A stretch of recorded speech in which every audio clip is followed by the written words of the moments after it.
दोस्तों आज भारत और श्रीलंका की टीम के बीच वनडे सीरीज का पहला वनडे मैच खेला गया और ये मुकाबला बेहद ही रोमांचक देखने को मिला। पहले भारत के बल्लेबाजों का तूफान देखने को मिला, फिर टीम इंडिया के गेंदबाजों ने कमाल किया। तो ऐसे में आज हम आपको इस वीडियो में बताएंगे भारत और श्रीलंका के पहले वनडे का पूरा रोमांचक हाइलाइट्स। तो ऐसे में आप इस वीडियो को एंड तक जरूर देखिएगा और अगर आप भी इंडियन टीम के बहुत बड़े फैन हैं तो आप इस वीडियो को एक लाइक जरूर कर लीजिएगा। दोस्तों जैसा कि आप और हम सब जानते हैं कि भारत और श्रीलंका के बीच 3 मैचों की T20 सीरीज समाप्त हो चुकी है, जिसमें टीम इंडिया ने बेहतरीन प्रदर्शन करते हुए सीरीज को 3-0 से अपने नाम कर लिया और अब बारी थी वनडे सीरीज की, जिसका पहला वनडे मैच आज खेला गया। ये मुकाबला कोलंबो के मैदान पर खेला गया, जिसकी शुरुआत हुई भारत के टॉस जीतने के साथ में।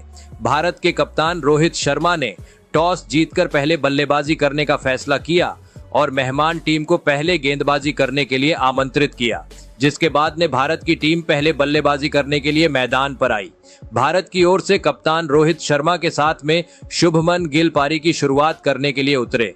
इन दोनों पर अपनी टीम को एक अच्छी शुरुआत दिलाने की अहम जिम्मेदारी थी, जहां इन दोनों ने शुरू में संभलकर बल्लेबाजी की और सिंगल डबल से अपनी टीम के स्कोर को आगे बढ़ाया। दोनों ही बल्लेबाज श्रीलंका के गेंदबाजों का सामना कर रहे थे और सिंगल डबल से स्कोर को आगे बढ़ा रहे, लेकिन छठे ओवर में शुभमन गिल को महेश तीक्ष्णा ने आउट कर दिया और टीम इंडिया को पहला झटका दे दिया। जहां आपको बता दें कि गिल ने भारत के लिए 21 रन की पारी खेली, जिसके बाद में बल्लेबाजी करने के लिए आए विराट कोहली। फिर उसके बाद कोहली और रोहित शर्मा ने मिलकर टीम इंडिया की पारी को आगे बढ़ाया और अपनी टीम की पारी को आगे बढ़ाया। दोनों ही बल्लेबाज काफी अच्छे लय में नजर आ रहे थे और दोनों के बीच काफी अच्छी अंडरस्टैंडिंग दिख रही थी। पहले 10 ओवर में इन दोनों ने भारत को 59 रन तक पहुंचा दिया। वही 10 ओवर के बाद भी इन दोनों ने काफी अच्छे से बल्लेबाजी की और अपनी टीम के स्कोर में इजाफा किया। खास तौर पर अब रोहित शर्मा काफी अटैकिंग बल्लेबाजी कर रहे थे, वही कोहली भी रोहित का अच्छा साथ दे रहे थे। 14वें ओवर में इन दोनों ने अर्धशतकीय साझेदारी भी पूरी कर ली, जिसके बाद में रोहित शर्मा ने कुछ अटैकिंग शॉट खेले और 16वें ओवर में अपनी हाफ सेंचुरी पूरी कर ली।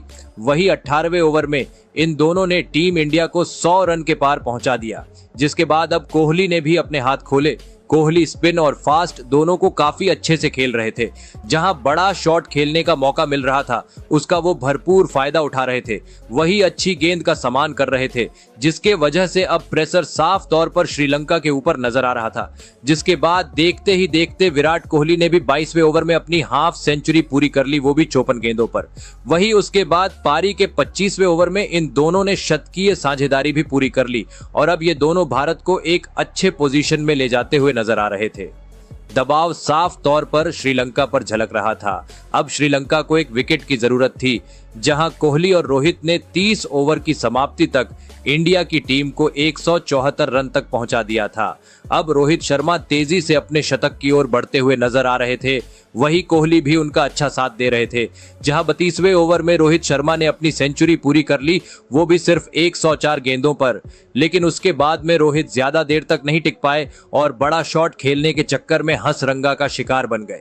जहां आपको बता दें कि रोहित शर्मा ने टीम इंडिया के लिए 107 रन की एक महत्वपूर्ण पारी खेली, जिसके बाद बल्लेबाजी करने के लिए आए श्रेयस अय्यर। लेकिन 35वें ओवर में भारत को एक और बड़ा झटका विराट कोहली के रूप में लगा, जहां कोहली को शणका ने आउट कर दिया। बता दें कि विराट कोहली ने भारत के लिए 68 रन बनाए और उसके बाद में बल्लेबाजी करने के लिए उतरे वापसी कर रहे केएल राहुल, जिसके बाद राहुल और अय्यर ने मिलकर टीम इंडिया की पारी को संभाला और एक साझेदारी बनानी शुरू कर दी। इन दोनों ने पहले 37वें ओवर में भारत को 200 रन के पार पहुंचाया। फिर इन दोनों ने सिंगल डबल के स्कोर को आगे बढ़ाया। खराब गेंद का भी ये दोनों भरपूर फायदा उठा रहे थे, जहां 40 ओवर की समाप्ति तक इन दोनों ने भारत को 220 रन तक पहुंचा दिया था और अब लास्ट 10 ओवर बचे थे, जिसके बाद लास्ट 10 ओवरों में राहुल और अय्यर ने अपने हाथ खोले और अटैकिंग बैटिंग करनी शुरू कर दी। अब दोनों छोरों से श्रीलंका के गेंदबाजी की जमकर धुलाई हो रही थी, जिसकी वजह से भारत के स्कोर में तेजी से इजाफा हो रहा था। जहां पहले राहुल और अय्यर ने अर्धशतकीय साझेदारी पूरी की, फिर उसके बाद अपने गैर पूरी तरह से बदल दिए।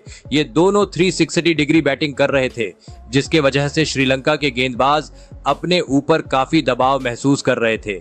जहां देखते ही देखते 48वें ओवर में अय्यर ने तो अपनी हाफ सेंचुरी भी पूरी कर ली और टीम इंडिया को भी 300 रन के पार पहुंचा दिया।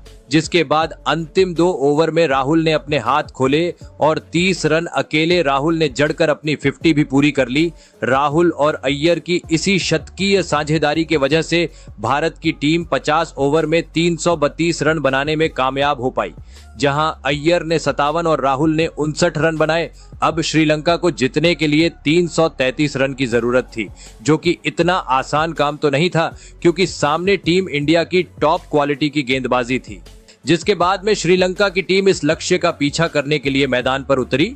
श्रीलंका के लिए पथुम निसांका और कुशल मेंडिस पारी की शुरुआत करने के लिए उतरे। इन दोनों ने श्रीलंका को एक सधी हुई शुरुआत दिलाई। जी हां, शुरू में दोनों ने भारत के गेंदबाजों का सम्मान किया और सिंगल डबल से पारी को आगे बढ़ाया। खास तौर पर मेंडिस टाइमिंग भरे शॉट खेल रहे थे और चौके जड़ रहे थे। वही निसांका भी अब बड़े शॉट खेल रहे थे। इन दोनों के बीच अच्छा तालमेल नजर आ रहा था। वही भारत के गेंदबाज भी विकेट्स लेने की भरपूर कोशिश कर रहे थे। शुरू के पहले 10 ओवर की समाप्ति तक इन दोनों ने अपनी टीम को 53 रन तक पहुंचा दिया था। श्रीलंका ने शुरू में विकेट नहीं गंवाए थे, जिसका उनके पास एडवांटेज था, लेकिन पहले पावर प्ले के बाद में भारत के गेंदबाजों ने विकेटों की झड़ी ही लगा दी।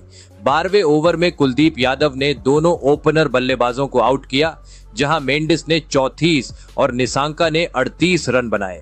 हालांकि उसके बाद तीसरे विकेट के लिए जरूर डी सिल्वा और असलंका ने मिलकर 50 रन की एक तेज अर्धशतकीय साझेदारी बनाई। इन दोनों ने भारत के गेंदबाजों पर काउंटर अटैक किया और बड़े शॉट खेले। 23वें ओवर में इन दोनों के बीच 50 रन की साझेदारी बन गई थी, लेकिन उसके बाद अक्षर पटेल ने इनकी साझेदारी को तोड़ा और असलंका को आउट कर दिया। बता दें कि असलंका ने 37 रन बनाए, जिसके बाद अगले ओवर में डी सिल्वा को भी सिराज ने आउट कर दिया, जहां डी सिल्वा ने 30 रन बनाए। अब लास्ट 20 ओवर में श्रीलंका को 182 रन की जरूरत थी, जिसके बाद हसरंगा और मैथ्यूज ने मिलकर अपनी टीम की पारी को संभाला और एक साझेदारी बनानी शुरू कर दी।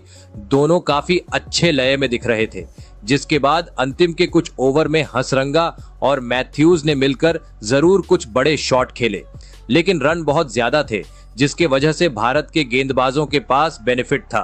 खास तौर पर लास्ट में सिराज ने स्लोअर गेंद का अच्छे से इस्तेमाल किया, जिसका उनको फायदा हुआ।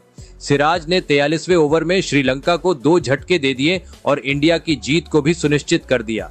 जी हां, उन्होंने हसरंगा को 42 रन के निजी स्कोर पर आउट किया, फिर शनाका को भी 2 रन पर आउट कर दिया। जिसके बाद लास्ट के 7 ओवर में जरूर मैथ्यूज ने ताबड़तोड़ बल्लेबाजी की और भारत के गेंदबाजों के ऊपर काउंटर अटैक किया, लेकिन वो अपनी टीम को इस लक्ष्य तक नहीं पहुंचा पाए और टीम इंडिया ने ये मुकाबला बड़ी ही आसानी से 105 रन से जीत लिया। जहां मैथ्यूज ने 52 रन बनाए, भारत के लिए सिराज ने 3 और अक्षर ने 2 विकेट लिए। लेकिन आपको बता दें कि ये मैच सिर्फ एक प्रैक्टिस मैच था, जो कि दोनों टीमों की तैयारी को देखने के लिए खेला गया था। वही इस सीरीज का पहला वनडे है जो 2 जुलाई को खेला जाना है। लेकिन अगर आप भी इस प्रैक्टिस मैच का हाइलाइट्स देखना चाहते हैं तो हमारे टेलीग्राम चैनल को ज्वाइन कर लो। टेलीग्राम चैनल की लिंक डिस्क्रिप्शन में है, वहां हमने हाइलाइट्स का फुल वीडियो डाल दिया है। लेकिन दोस्तों, आपको क्या लगता है, रोहित शर्मा की कप्तानी में टीम इंडिया श्रीलंका को रौंद पाएगी या नहीं? आप अपनी राय कमेंट में जरूर बताइएगा।